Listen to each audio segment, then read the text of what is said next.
Hi everyone, my name is Erin and welcome to my channel. So today I'm going to be doing a little story time video. I'm going to be talking about the time that I was chased in the parking lot at my work for the person that knew if I was a boy or a girl. This happened about, I want to say like 3 years ago. This was before I really started transitioning. I felt like 3 or 4 years ago, I don't really remember exactly. At my job, I was working in the gas station. I was working the night shift, which closed at 10 o'clock. I did all my closing stuff and I was walking back to the store so I can clock out. There was this guy in the parking lot with his family, and I believe it was his wife and his child. That's what it seemed like anyways. When I was walking in, I heard somebody shouting behind me. I didn't really know what they were saying, but I just ignored it and I just walked and went inside and clocked out. After I clocked out, I went back to my car. I was sitting there trying to call my mom for something and she wasn't answering. Then I looked in my rearview mirror and this guy was just walking up to my car. I was just like, what the fuck is he doing? So I just, I didn't want to find out. I'm very antisocial and I have a lot of anxiety, so I just started my car and started going. And he started to chase after my car. He started to run after me. So again, this was before I started my transition, so I had really short hair. Well, it wasn't really short, but it was down to here and it was part of the side. And of course I wasn't wearing makeup or anything back then. But when I saw him running, I kind of slowed down and went on my window because I maybe he had something to tell me, maybe I dropped something. I don't know what he was running at me for. And he proceeded to yell what the fuck are you? What the fuck are you? That's when I knew okay, this guy does not want to talk. So I just kept on going. He got in his car and he went the opposite way I did. And where I was turning at, we ended up crossing. So he tried to block my car and he got out and started yelling at me again. Again, he's saying, what the fuck are you? What the fuck are you? A boy or a girl? What the fuck are you? And what the fuck does it matter? To be honest with you, what the fuck does it matter?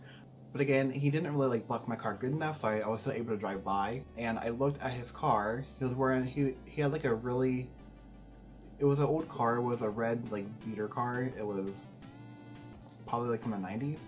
I'm not saying anything about that. My car is from 2003. I looked at his car and I just saw his wife and his daughter just staring at me through the window. And they looked so petrified. The guy was clearly drunk. So I felt really bad for the family, especially the child. It was a little girl. She might have been 8 or 9 years old. She was really young. So I just feel sorry for those two having to deal with that sort of behavior.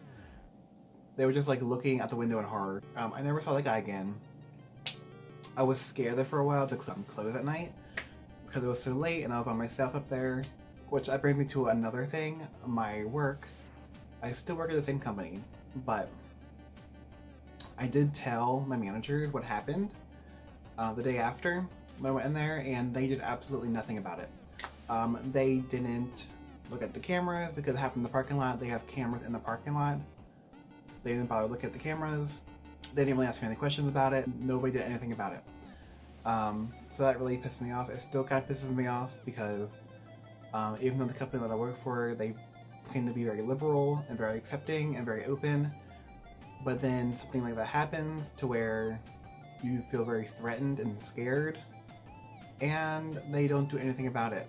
And other stuff has happened throughout the years as well. There used to be this guy that used to come in. Nothing happened to me with this guy, but he used to harass the ladies at work, and he used to tell them all the stuff he wanted to do to them. And they didn't do anything about it. They would not kick him out.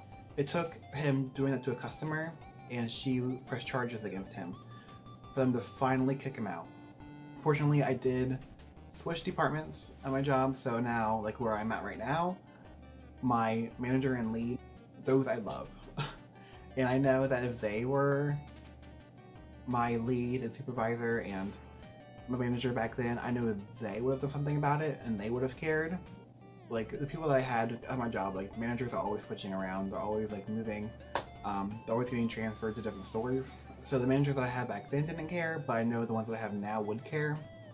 But again, it's still just left like a really bad taste in my mouth, and I can't wait until I'm able to get out. I can't wait till I'm done school and I can finally like go work in a salon. That is my story. But yeah, I'll see you guys in the next video though. Bye!